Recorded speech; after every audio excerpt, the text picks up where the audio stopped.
It's been over 7 years, but I think I've finally done it. I've finally caught up on my to vengeance list. It almost doesn't feel real. I'm sure I'm missing something. The holidays are coming up. Did I do Santa? Wait, no, that's where I got the big list from. Okay, false alarm. Now I wander the earth, growing a sweet-ass beard, defeating all the good little boys and girls as I search for new sources of anger. But throughout my journey, I always keep close my greatest companion in fury, a wellspring of rage that will always reliably piss me off. Video games. Oh, what the fuck was that? I thought I had a fucking team there, but I guess it was just the audience to watch me fight 3 of them alone. No, that's just great. Fucking bullshit. I'm Lyle Rath, and this is Pregame Discharge, the only video game show that always boils my piss. Nintendo has an announcement to make about the Switch 2, which I'll remind you has not even been announced itself, but man, does Nintendo sure know how to build hype. Unfortunately, we don't have anything to share right now.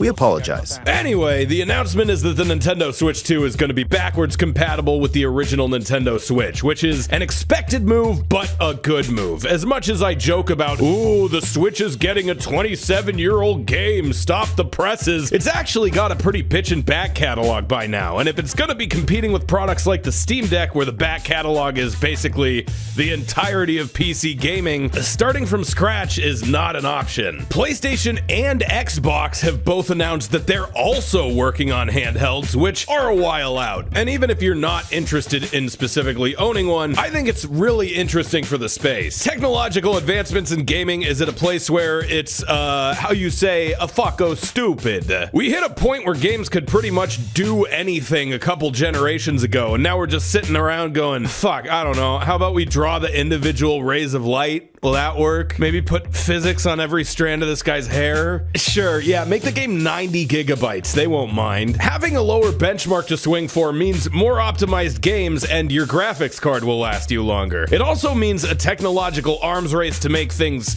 smaller. If there's actually money in it, maybe one day all computers will be small enough to be portable. And then maybe they'll bring back dinosaurs and I can fucking kill one. This episode is sponsored by HelloFresh.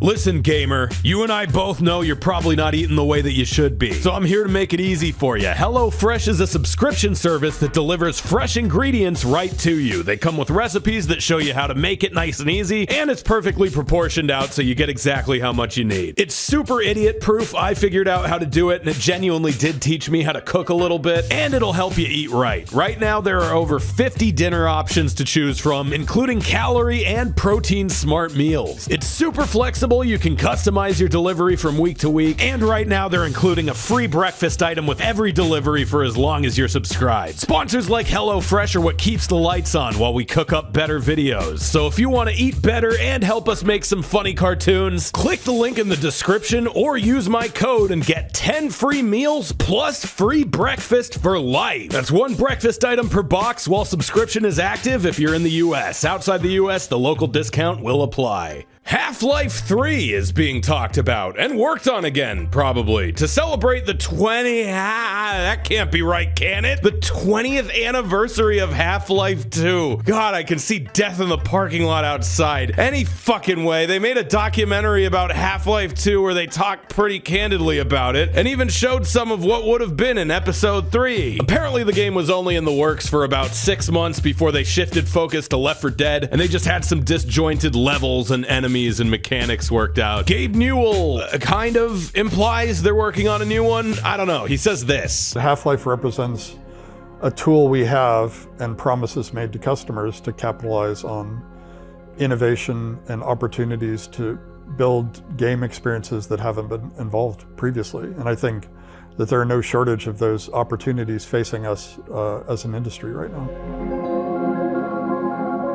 Half-Life 2 itself also got a quality of life update. Apparently it doesn't play like doo-doo feces with the controller no more, and there's a semi-official Half-Life 2 remaster mod coming out. It's on NVIDIA's official YouTube channel. They made some tool apparently that can add ray tracing and stuff to older games. I don't know if they're just featuring this project or outright paying for it, but what I do know is that Half-Life fans are about to start really enjoying their 50s. Jeff Gamey's Game Awards are coming, and the nominees have been announced, and god damn, what a bleak-ass year for video games. Game of the Year contenders are Astrobot, Metaphor ReFantazio, Black Myth Wukong, Final Fantasy VII Part 2 of 3.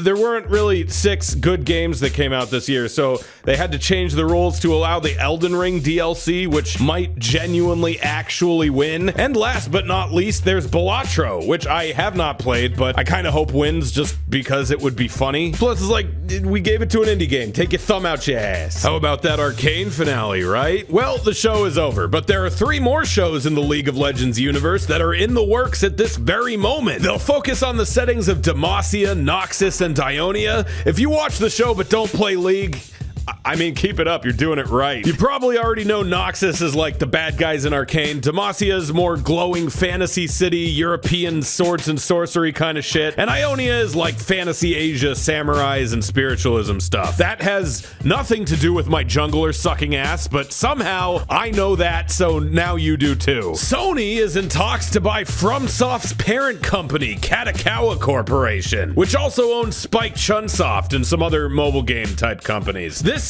sucks, or maybe it's neutral. It's definitely not good based on what they've done, or rather haven't done, with Bloodborne, but this is not necessarily the death knell of FromSoft games on PC. Sony has been okay with porting stuff lately.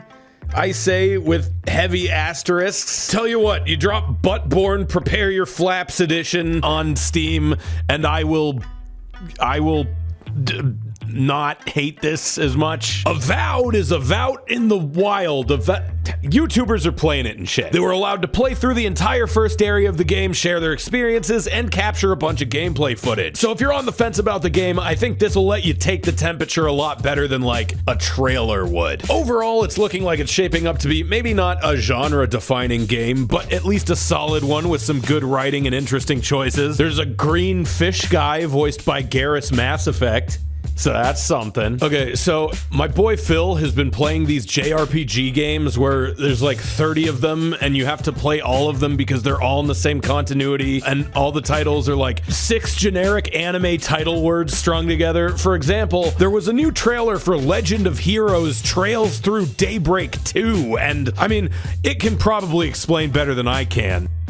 One day, a first-year student from Aramis Academy on Yes Claudel showed up at his door. The Genesis resonated with Van Zypha, a tactical orbment from which a little fairy named Mare appeared. Van clad himself in an armor made of shards and transformed into the Grindel, Fairy Al-Fayed, a Jaeger who was raised for a life on the battlefield as a Kruga warrior. Reset Twinings, Bearguard Zeman. However, during a festival celebrating the Calvardian Revolution, one of Almada's leaders, Melchior, unleashed pandemonium on the capital. Van awakened as Vagrant's diaspora and disappeared. Coming February 14th, 2025. I'm sure that cleared everything up for you. Yeah, let's just move on. Baldur's Gate 3 has steadily been getting updates since its release. Usually the story is so small that I just kind of ignore it, but this month's news is kind of slow, so fuck it, we ball. Over the past 7 major patches, they've added things like new animations, additional endings, improvements to multiplayer, more romance stuff, and a ton of general quality of life improvements. With the upcoming patch 8, they'll be adding a new subclass to each of the 12 classes. For example, Drunken Master Monk or Hexblade Warlock. It'll also add crossplay and a photo mode. Do people actually use these, or do developers just keep adding them to games because they hope they'll get more social media posts out of it? I have never met somebody who tells me that they do. If you are one of those people, leave me a comment. This ain't like a judgmental thing or anything. Like, how do you use it? What's the appeal? Sonic Movie 3 got its probably final trailer. This thing's got to be coming out in a second, yeah? We got to see Kevin the Human, and Shadow has his gun. Before you get too excited though, from the looks of it, it's probably some shitty pew-pew laser blaster. If you wanted to see Sonic get glocked in the stomach and then have to bite down on a pencil while Tails pulls out the bullet with no anesthesia, just me on that? Okay. Anyway, here are the game releases for the month. I'm Lyle Rath, and this has been Pregame Discharge. We got some big cool shit coming, so make sure you're scribebied. Trust me, you don't want to miss it. I would never lie to you unless it was really funny, in which case, yeah, I absolutely would, and I would never feel bad about it afterwards. Okay, get out of here, you fucking rascal. Get!